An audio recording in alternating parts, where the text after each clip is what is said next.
Roblox horror games. I remember back in 2020, bro, we were all little jits, and back then some of the best Roblox horror games dropped. I'm telling y'all, prime Roblox horror games were genuinely insane. Back when I was a little jit, bro, I was actually genuinely terrified of these games. People would argue about what is the best Roblox horror game like it was a domain expansion clash. Things were genuinely serious. But nowadays, bro, like, you know, we're all grown and nobody wants to play show speed horror. But the question I've been thinking about recently is that, can you survive these Roblox horror games? More specifically, what Roblox horror games can you not survive at all? So that's what we're going to be doing today, and let's start off with a big heavy hitter, Apeirophobia.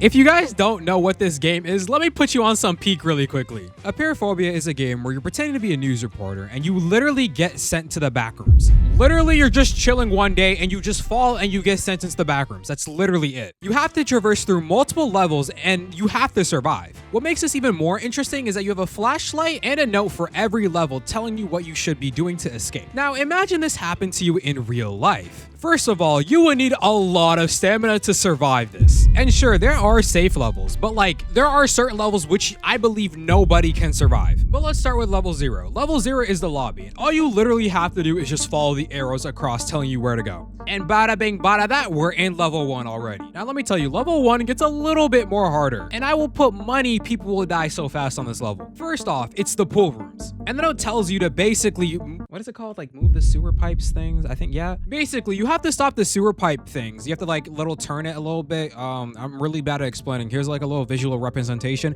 Basically to stop the water flow and unlock the door. And keep in mind, none of your friends are there. It's literally just you. So while that's happening and you're struggling to do this, there is a big fat starfish chasing you. And keep in mind, that boy ain't playing no games. He wants some fresh meat. So while you're attempting to do all of this, you have this fat starfish chasing you across the entire thing. And even if you manage to somehow do that, once you unlock the doors, you are going to have to swim down. Which I know not a lot of you guys can swim, bro. You know what? Comment down below if you're a swimmer. I want to know if some of you guys can actually swim. We're probably going to have to swim down like a good 10 feet, go straight, and then go straight up. But there's definitely an idiot or two who's going to die in there. But don't worry, your boy is black, but he can swim. Shout out mama ready for the swimming lesson. But bada boom bigga bat, we're in level 3. And you know what? That's a safe level, unless you're stupid. And you know what? What if people don't want to continue? What if people have these thoughts? You know, I don't want to really say anything crazy, but people might reset their character there. But hey, I'm not gonna lie, we cannot talk about those things. Like, I don't do that stuff on the channel. Level 4, all you really have to do is find the exit. So boom, we're done. Level 5 though is actually a really weird one. First of all, you get sent into a cave. Second of all, there are mimics around you. Basically, they're gonna be chasing you the entire time while you're finding an exit. And keep in mind, there's more than one. There are multiple of these guys chasing you. In the game, they didn't sprint towards you, so it's more like of a zombie walk towards you, but it's still pretty terrifying because there's multiple of them. And yeah, I think people will die here, so yeah, but it doesn't matter because the next few levels are genuinely horrifying. Now, the next level that you escape to is literally called one word: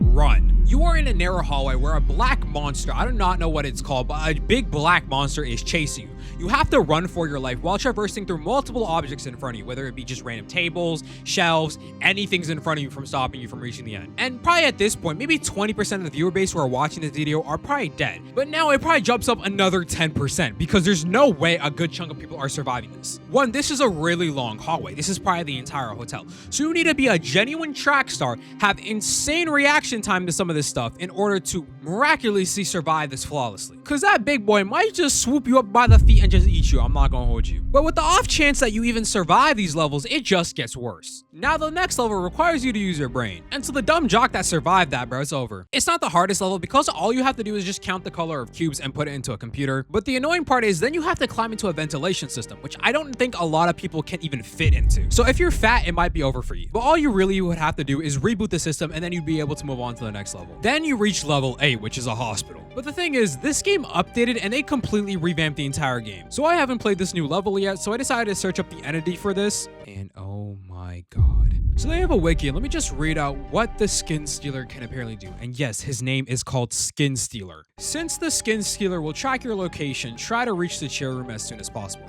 If the Skin Stealer sees you enter a locker, it will rip you out of the locker and kill you. This is also one of the few entities that can track you. And did I mention it has incredible speed? I'm sorry, but you might be cooked regardless. no actual human can probably survive this. It literally emits a roar when it spots you, letting you know it has found you and will hunt you down. And to the lucky person that may have survived this, I'm talking about this is the 5% that has probably survived up until this point. You have to also track down computers, reboot them, and then escape. So to the lucky few who have survived, good for you. You're also cooked regardless. Now let me do the final level where I believe that nobody will survive. Level 10, the garage level. So you spawn in one of those little garage things, centers. There's no roof, no nothing. No cars, no sign of life, but two things. A Titan Smiler and a Phantom Smiler. You don't even gotta worry about the Phantom Smiler, I'm not gonna lie to you. The only thing that's your problem is the Titan Smiler. You think you can hide from him? No.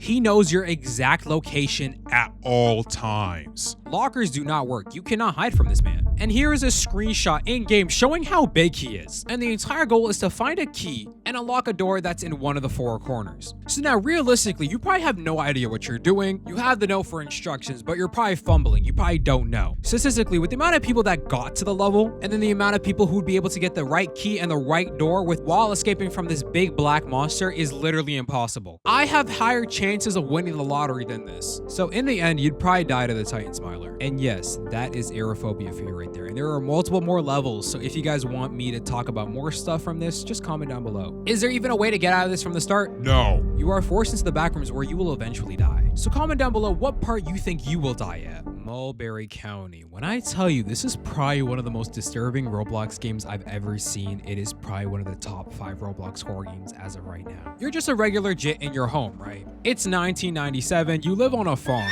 but strange and paranormal events have been happening and your parents haven't decided to move out yet. The state has issued an 8 p.m. curfew for all residents, and while you're chilling during the day, some random guy drives by and drops classified documents. They are labeled fallen angels. You're probably one of the most stupidest main characters because you don't think much of it. You go back inside, you do more work, and then you get a phone call. Yeah, when I tell you, bro, if I don't have a gun, bro, it's over, bro. You run upstairs to go do your homework apparently, and then someone breaks into your home. They smash all the back windows, but then you clean it up and go to sleep. And then you have some really weird dreams talking about if like you're home, you know if this is the fallen angel. It's all about a weird stuff, but we just ignore it, right? If you want us to really summarize what they're really all about, you have to piece together the dark history around this town. You gotta find fragmented VHS tapes, reading the documents from the folder, and uncovering environmental clues. Like for example, something killed your horses. You're really playing this like it's Scooby-Doo out here. You can also survive using prayer. You know, it's a spiritual defense, bro. No cap on God, bro. You have to survive these creatures known as the fallen angels, which the US government in the game called it humanoids. It's pretty much a failed government experiment, which is insane that it's in our town. Pretty much the entire goal is to not be used as a vessel, which in my opinion, there's a lot of stupid people in the world who are nice enough to trust this old man and let him in the house from the get-go, so you might be cooked. If you're transported, you start the game out as Henry, you have no idea what's happening. You'd probably let the old man in, and then he turns you into a vessel like Sukuna did at Yuji, but instead you can't control yourself. But you know what's crazy? Your own parents in the story knew that these things existed, but decided not to move out. So I believe you're pretty much cooked from the start. You see this thing? You really see this thing? If this was realistic, you'd probably die. You would definitely die. Nobody would survive this thing. I'm not gonna hold you. A little prayer isn't gonna stop you from dying to this. So now I want you guys to comment down below. What do you guys think? Do you guys think you would low-key survive this? Leave a like, subscribe, and comment down below if you guys want a part 2, but I'm gonna hit the hey guys. Goodbye.